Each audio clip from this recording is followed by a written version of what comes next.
Pastor Bugende, awo waka, obono kitegeera, awo waka, when akulira, when ava okutandika. So family worship house is my church. It's my mother church. Now, eno ensumba, eri gyenzaalibwa mu nsi ey'omwoyo. Okay, yes. No, that title Pastor Good. Nze ndowooza obusumba kiringa obugamba driver oba obugamba doctor.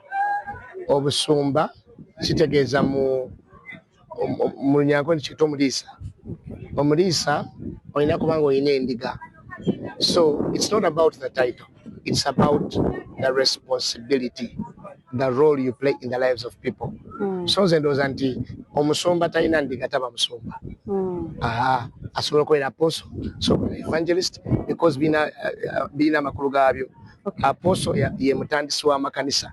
Gye bali ba crusader, akola crusade, n'aleka nga kyaki etandise, n'agenda ewalala. So tewali musumba talina ndiga. Okay. Taliyo. Okay, so ayinza okukozesa erinnya eryo naye nga kikozesa mu bukyamu.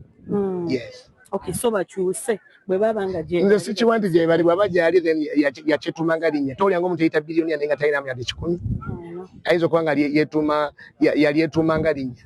Gye bali nga namulina nga luyita biliyoniya Joshua Tweheyo. Nga mugamba nedda likyuse kubanga nga taba muli lwataano. Ayinza okuba nga alinga oyo. Yes. Okay. Away from that, omuntu gwe bayita Willy Mukabya omumanyi? Muwulira. Omuyimbi. Muwulira. Pastor Mulamba yafuuse pastor. Hey, praise the Lord. Kitegeeza yafunye Mukabya yalokoka. Yalokoka. Nga kirungi. Era yakoze ekkanisa ematugga eyo. Nga kirungi. N'agamba abasumba mujje muveeyo mu musondere. Tumusondere ki? Mu musondere kyaki mumubeerere nawo. Bamusondere. Ndowooza omuntu yenna atandika ekkanisa kirungi okumuyamba okusinga atandika essabo.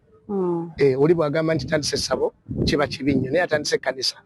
Ate Willy Mukabya nze kyemanyi nti ennyimba ze naziwuliranga ye ng'omuntu nalina mukwano gwange abeera UK ng'ayagala nnyo ennyimba za Willy Mukabya Kadongo Kamwoyo. So nze ng'omuntu simumanyi ng'omuntu. Of course ennyimba ze lwakuba zaali so mature, zalina mature content mungi. Ane musajja ng'ayimba mature content. Bw'aba yalokose praise the Lord. Ate bw'aba yalokose n'atandika n'ekkanisa. Praise the Lord kirungi. Kati bw'aba atandisa ekkanisa naye abasumba bamusondere. Twekwate tumusondere atandika ekkanisa. Ne dread design agamba tagenda zisalako kuba afaanana nga Yesu. Ate ni bagamba nti Yesu alina dreads. Ebifaananyi by'abantu baba. Nze ndowooza ennyambala n'endabika. That is secondary. The primary issue of salvation is the heart. Buli lw'oba ogenda ewa Katonda omuyinza w'ebintu byonna ng'osuubira birungi naye oggulawo omutima n'omuleka n'akola okusukuluma okusuubirako. Nze nsuubira nga Yesu agenda kukola abantu bulungi. Yatusuubiza okusumulula, okuyamba, okuwonya, because concert yaffe it's a worship concert. Worship concert yawukana ne normal concert as entertainment. Eno omutima gwaffe gwakuleetera abantu kusembera kumpi ne Katonda.